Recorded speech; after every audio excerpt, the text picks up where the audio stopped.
So good morning guys. तो चलिए start करते हैं आज के यानी कि 11 मई के इंपॉर्टेंट करंट अफेयर्स को। देखिए हमारा पहला प्रश्न क्या है कि चौथे खेलो इंडिया यूथ गेम्स 2021 का शुभंकर क्या है, मैस्कट क्या है। तो आंसर होगा धाकड़। तो आपको पता है एक्चुअली में ये नवंबर 2021 में होने वाले थे खेलो इंडिया यूथ गेम्स का चौथा संस्करण, लेकिन कोविड के कारण नहीं हुए, तो अब ये 2022 में होंगे।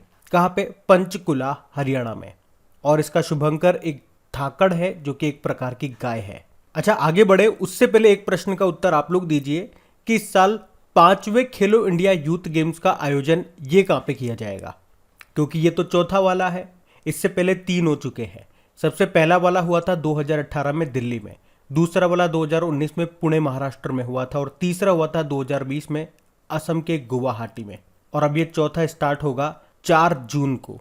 और यहाँ पे एक और इम्पॉर्टेंट प्रश्न बन सकता है कि इसमें कितने खेलों को शामिल किया गया, कितने नए खेल इसमें शामिल हुए हैं। तो 5 हुए हैं। कौन कौन से? एक तो मल्लखंब है, ये मध्य प्रदेश का मार्शल आर्ट है। कलारीपयट्टू है, ये केरल का मार्शल आर्ट है। थांगटा मणिपुर का मार्शल आर्ट है। और एक गतका है जो कि पंजाब का मार्शल आर्ट है। और एक योगासन, इसको भी इसमें शामिल किया गया है। अच्छा आपको बताया अभी खेलो इंडिया यूनिवर्सिटी गेम्स का दूसरा संस्करण हुआ था कर्नाटक के बंगलुरु में, जिसमें विजेता रहा था जैन यूनिवर्सिटी। आप मुझे बताओ उसका शुभंकर क्या था? उसका शुभंकर था वीरा। और अभी पहले केरल ओलंपिक गेम्स शुरू हुए हैं तिरुवनंतपुरम में, उसका शुभंकर क्या है? नीरज नाम का खरगोश है। और 2022 में अंडर 17 वुमेन्स वर्ल्ड कप होंगे जो कि एक फुटबॉल टूर्नामेंट है, उसका शुभंकर क्या है? ईभा, जो कि एक एशियाई शेरनी है। अच्छा बताओ नमामि गंगे मिशन का शुभंकर क्या है? चाचा चौधरी है। और टोक्यो ओलंपिक 2020 के शुभंकर थे मिराई तोवा और सोमाइती। और बीजिंग ओलंपिक के थे बिंग ड्वेन ड्वेन और श्वेन रॉन रॉन। और इस साल के अंत में जो फीफा वर्ल्ड कप होंगे कतर दोहा में, उसका शुभंकर है लाइब, जो कि एक अरबी शब्द है जिसका मतलब होता है अति कुशल खिलाड़ी। अभी आपको याद होगा हमारे पर्यावरण मंत्री हैं भूपेंद्र यादव, उन्होंने प्लास्टिक वेस्ट मैनेजमेंट के लिए एक शुभंकर लॉन्च किया था प्रकृति नाम से। तो ये चीज़ें भी याद रखना। बाकी देखो खेलो इंडिया की बात है तो आपको याद होगा अभी दूसरे खेलो मास्टर्स गेम्स 2022 ये शुरू हुए नई दिल्ली के त्यागराज स्टेडियम में, तो वो भी याद रखना। बढ़ते आगे। अच्छा बताइए अभी हाल ही में किसने मियामी ग्रैंड प्रिक्स 2022 का खिताब जीत लिया? तो आंसर होगा मैक्स वर्स्टपन ने। मैक्स वर्स्टपन ये फॉर्मूला 1 ड्राइवर है और किस कंपनी की गाड़ी चलाते हैं? रेड बुल के ड्राइवर है ये, और नीदरलैंड के ये रहने वाले हैं, और इन्होंने ही अभी मियामी ग्रैंड प्रिक्स 2022 का खिताब जीत लिया। अच्छा इस साल की जो पहली रेस हुई थी वो थी बहरीन ग्रैंड प्रिक्स, उसको जीता था चार्ल्स लेक्लर्क ने। वो फेरारी के ड्राइवर है और मोनाको के रहने वाले हैं। उसके बाद सऊदी अरब ग्रैंड प्रिक्स हुई थी, उसको मैक्स वर्स्टपन ने जीता था। उसके बाद ऑस्ट्रेलियन ग्रैंड प्रिक्स हुई थी, उसको चार्ल्स लेक्लर्क ने जीता था। फिर एमिलिया रोमाग्ना ग्रैंड प्रिक्स हुई थी, उसको मैक्स वर्स्टपन ने जीता था। और अब ये मियामी ग्रैंड प्रिक्स हुई है, इसको भी मैक्स वर्स्टपन ने जीत लिया है। और मैक्स वर्स्टपन से आपको याद आएगा अभी Laureus sportsman of the year 2022 इन्हीं को चुना गया था, जबकि Laureus sports women of the year 2022 किसे चुना गया था? जमैका की ओलंपिक स्प्रिंटर हैं जिनका नाम है एलन थॉम्पसन हेरा, तो उनका नाम भी याद रखना। बढ़ते आगे। अच्छा बताइए हर साल थैलेसीमिया दिवस ये कब मनाया जाता है? तो आंसर होगा 8 मई को। थैलेसीमिया ये एक आनुवांशिक रोग है। क्या होता है इसमें? इसमें हमारे आरबीसी में हीमोग्लोबिन का निर्माण नहीं होता, जिसके कारण बार बार एक निश्चित समय के बाद ब्लड चढ़ाना पड़ता है। और इसकी थीम क्या है? Aware, share and care. अच्छा ये तो है थैलेसीमिया। एक होता है हीमोफीलिया, जिसे शाही रोग भी कहा जाता है। वो भी एक आनुवांशिक रोग ही होता है। और उसमें क्या होता है, अगर आपको चोट लग जाती है तो ब्लड बहता रहता है, मतलब ब्लड क्लोट नहीं हो पाता, उसमें रक्त का थक्का नहीं जम पाता उसमें। अच्छा चलो मुझे बताओ एड्स डे कब मनाया जाता है? 1 दिसंबर को। मलेरिया डे 25 अप्रैल को। टीबी डे 24 मार्च को। और कैंसर डे 4 फरवरी को मनाते हैं। अच्छा चलिए हमेशा की तरह अब हम लोग रिवाइज करेंगे मई के जितने भी इंपॉर्टेंट डेज हम लोग मना चुके हैं। याद है तो साथ साथ बोलिएगा। 1 मई को 3 डे मनाए थे, उज्ज्वला दिवस, लेबर डे और World Laughter Day. World Laughter Day मई के पहले रविवार को मनाया जाता है। 2 मई को वर्ल्ड ट्यूना डे मनाया। 3 मई को वर्ल्ड प्रेस फ्रीडम डे और 3 मई को ही वर्ल्ड अस्थमा डे मनाया, जो कि मई के पहले मंगलवार को मनाया जाता है। 4 मई को इंटरनेशनल फायर फाइटर्स डे मनाया। 5 मई को विश्व हाथ स्वच्छता दिवस वर्ल्ड हैंड हाइजीन डे मनाया। 6 मई को अंतर्राष्ट्रीय आहार निषेध दिवस इंटरनेशनल नो डाइट डे मनाया। 7 मई को हमने वर्ल्ड एथलेटिक्स डे मनाया। और अभी 8 मई को एक तो वर्ल्ड रेड क्रॉस डे मनाया था और अब ये 8 मई को थैलेसीमिया डे मना रहे हैं। तो मई के सारे इंपॉर्टेंट डेज हैं, इनको याद रखना। और अगर आप में से कोई इस वीडियो को वेरी फर्स्ट टाइम देख रहे हैं तो आपको बता दूं, इन सभी क्वेश्चंस का एक तो क्विज बना करके अपलोड कर दिया गया है आपकी क्रिक एग्जाम एप्लीकेशन पे। तो वीडियो देखने के बाद वहां जाकर के इनकी अच्छे से प्रैक्टिस कर लेना, टेस्ट लगा लेना, ताकि आपको आपका परफॉर्मेंस पता लग जाए। मतलब अपने आप को एनालिसिस करने वाली बात है टेस्ट को लगा करके। उसके अलावा हर मंथ के डेज का आपको सेपरेट टेस्ट मिल जाएगा, और डेज का ही नहीं, हर टॉपिक वाइज क्विज अपलोड कर दी गई है। जैसे कि हर महीने के हमने अपॉइंटमेंट्स का टेस्ट लगा लिया, अवार्ड्स का टेस्ट लगा लिया, जो मिलिट्री एक्सरसाइज है उनका लगा लिया, जीआई टैग्स है उनका लगा लिया। मतलब टॉपिक वाइज आपको टेस्ट मिल जाएंगे आपकी क्रेक एग्जाम एप्लीकेशन पे। और क्रेक एग्जाम एप्लीकेशन का लिंक मिलेगा नीचे डिस्क्रिप्शन बॉक्स में। और अगर सेशन अच्छा लगे तो प्लीज़ वीडियोस को सपोर्ट ज़रूर करना, इसे अपने दोस्तों के साथ में शेयर करके, और लाइक करना मत भूलना। अभी हम बढ़ते हैं आगे। अच्छा बताइए, मैरकॉम इंडिया के अनुसार 10 गीगावाट सौर क्षमता को पार करने वाला देश का पहला राज्य कौन सा बन गया? तो आंसर होगा राजस्थान। तो मैरकॉम इंडिया के अनुसार राजस्थान ये देश का पहला राज्य बन गया है जिसने 10 गीगावाट सौर क्षमता को पार कर लिया है। वैसे राजस्थान में टोटल स्थापित विद्युत क्षमता कितनी है? 32.5 गीगावाट है, जिसमें से अक्षय ऊर्जा यानी कि रिन्यूएबल एनर्जी है 55%, थर्मल एनर्जी यानी कि तापीय ऊर्जा है 43% और बची हुई 2% है न्यूक्लियर एनर्जी परमाणु ऊर्जा। तो याद रखना, सौर ऊर्जा की स्थापित क्षमता में राजस्थान टॉप पर है। अच्छा, अगर मैं आपसे पूछूं भारत कब तक कृषि में डीजल की जगह नवीकरणीय ऊर्जा का उपयोग करेगा? नवीकरणीय ऊर्जा यानी कि अक्षय ऊर्जा यानी कि रिन्यूएबल एनर्जी का, तो आंसर होगा 2024 तक। वैसे हमारे ऊर्जा मंत्री कौन है? आर.के. सिंह है। और एयरपोर्ट अथॉरिटी ऑफ इंडिया का पहला हवाई अड्डा कौन सा बना 100% सौर ऊर्जा से जो चलता हो? तो आंसर होगा पुडुचेरी एयरपोर्ट। अच्छा, सौभाग्य योजना के बारे में आपने सुना है, जिसको कहते हैं सहज बिजली हर घर योजना। और अभी फरवरी 2022 की बात है, हमने पढ़ा था सौभाग्य योजना के तहत सौर विद्युतीकरण में कौन सा राज्य टॉप पे रहा था? तो भी आंसर होगा राजस्थान। और 100% सौर ऊर्जा से संचालित मंदिर ये कौन सा है? कोणार्क सूर्य मंदिर है, जो आपको मिलेगा उड़ीसा में। 10 रुपए के नोट पे इसी का चित्र अंकित है, ब्लैक पैगोडा इसको कहते हैं। और इसका निर्माण करवाया था गंग वंश के शासक नरसिंह देव प्रथम ने। और कुसुम योजना क्या है? कुसुम मतलब होता है किसान ऊर्जा सुरक्षा एवं उत्थान महाअभियान योजना। इसमें किसान सिंचाई के लिए सोलर पंप लगाते हैं और उसका 90% तक का जो खर्चा है वो सरकार देती है। यह है कुसुम योजना। अच्छा, आप मुझे बताओ, भारत के शुद्ध शून्य कार्बन उत्सर्जन का लक्ष्य कब का है? 2070 का। और भारत का ऊर्जा स्वतंत्रता का लक्ष्य है 2047 का। अच्छा, राजस्थान की बात है तो राजस्थान से कुछ इंपॉर्टेंट प्रश्न मैं आपसे पूछता हूँ। पहले तो बताओ, अभी राजस्थान का जो मियाँ का बाड़ा रेलवे स्टेशन है उसका नाम बदल के क्या कर दिया गया? महेश नगर हॉल्ट। एल रूट सर्वर स्थापित करने वाला देश का पहला राज्य कौन सा बना? तो राजस्थान बना। राजस्थान में एक स्वास्थ्य बीमा योजना चलती है, चिरंजीवी योजना, जिसमें अभी स्वास्थ्य बीमा राशि को 5 लाख रुपए से बढ़ा के 10 लाख रुपए कर दिया गया। आपको पता है देश का दूसरा सबसे बड़ा क्रिकेट स्टेडियम, जो कि विश्व का तीसरा है और देश का दूसरा है, ये बनेगा जयपुर में। और अभी राजस्थान के बाड़मेर में दुर्गा नाम से एक तेल का कुआं भी खोजा गया। किसने खोजा? वेदांता ग्रुप की कंपनी है केयर्न ऑयल एंड गैस ने। और भारत का पहला अटल सामुदायिक नवाचार केंद्र ये कहाँ पे शुरू हुआ? जयपुर में ही। और आपको याद है इस साल ईस्टर्न ब्रिज नाम की हमने एक्सरसाइज की है ओमान के साथ में। कहाँ पे? राजस्थान के जोधपुर में। और इंडियन एयरफोर्स ने अभी वायु शक्ति नाम की एक्सरसाइज की थी कहाँ पे? जैसलमेर के पोखरण में।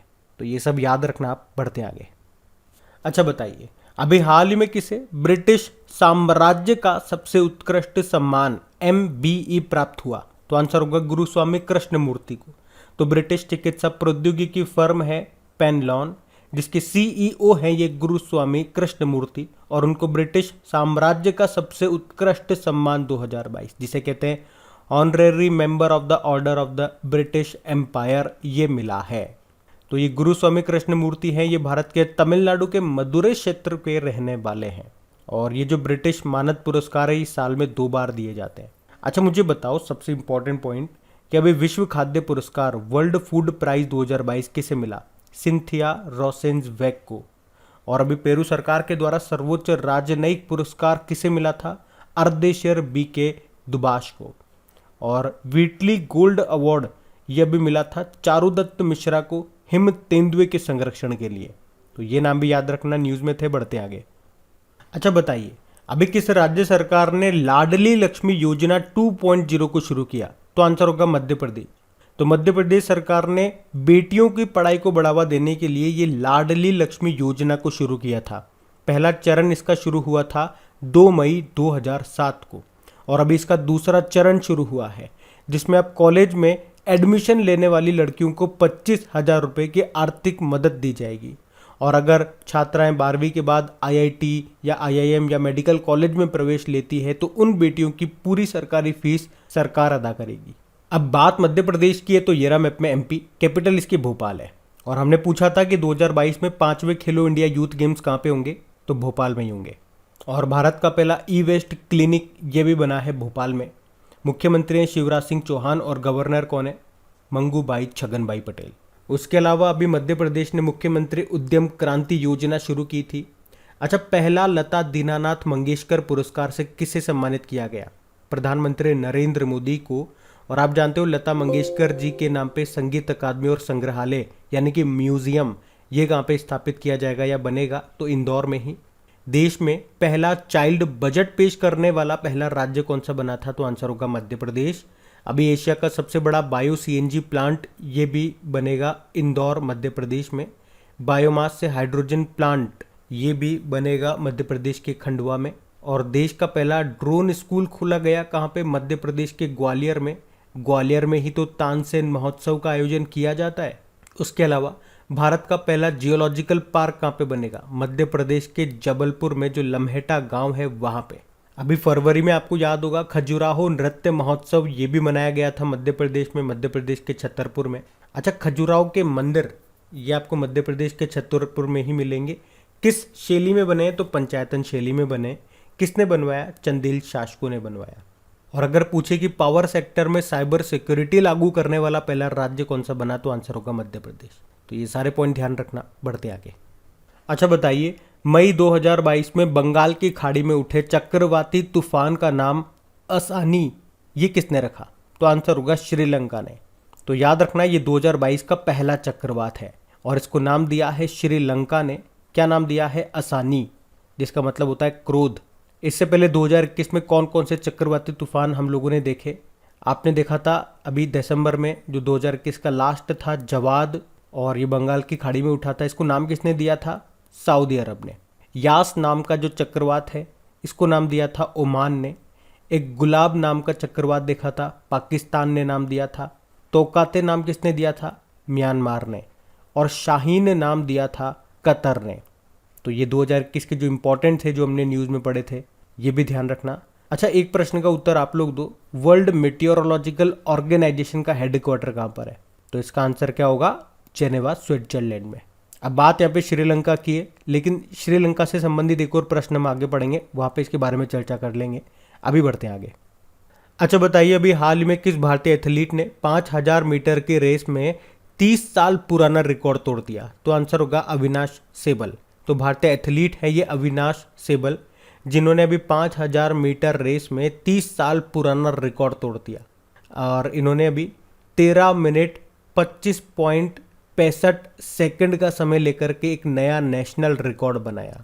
और इस तरह से उन्होंने 1992 में महाराष्ट्र के बहादुर प्रसाद के द्वारा बनाए गए 13 मिनट 29.70 सेकंड के पुराने रिकॉर्ड को तोड़ दिया।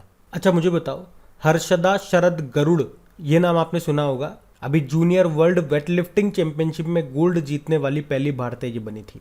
तस्नीम मीर ये गुजरात की है और अभी दुनिया की नंबर 1 जूनियर बैडमिंटन प्लेयर ये बनी। पूजा जातियान ये हरियाणा की है और ये अभी पैरा तीरंदाजी विश्व चैंपियनशिप जो हुई थी उसमें सिल्वर जीतने वाली पहली भारतीय बनी थी। तो इनके भी नाम याद रखना। बढ़ते आगे। चलिए बताइए, मई में राष्ट्रपति रामनाथ कोविंद जी ने किसे परम विशिष्ट सेवा मेडल से सम्मानित किया? तो आंसर होगा मनोज पांडे। आप तो जानते ही हो मनोज मुकुंद नरवणे, ये हमारे अभी तक आर्मी चीफ थे, लेकिन अब ये रिटायर्ड हो गए और उनकी जगह नए आर्मी चीफ बने हैं मनोज पांडे। और कौन से नंबर के? 29 नंबर के।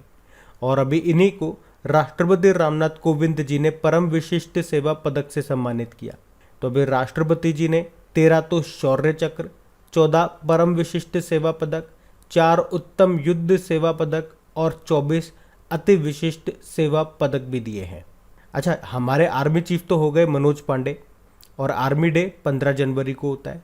बाकी एयर चीफ मार्शल कौन है? विवेक राम चौधरी हैं। और एयरफोर्स डे 8 अक्टूबर को होता है। नेवल चीफ है आर हरि कुमार, और नौसेना दिवस 4 दिसंबर को होता है।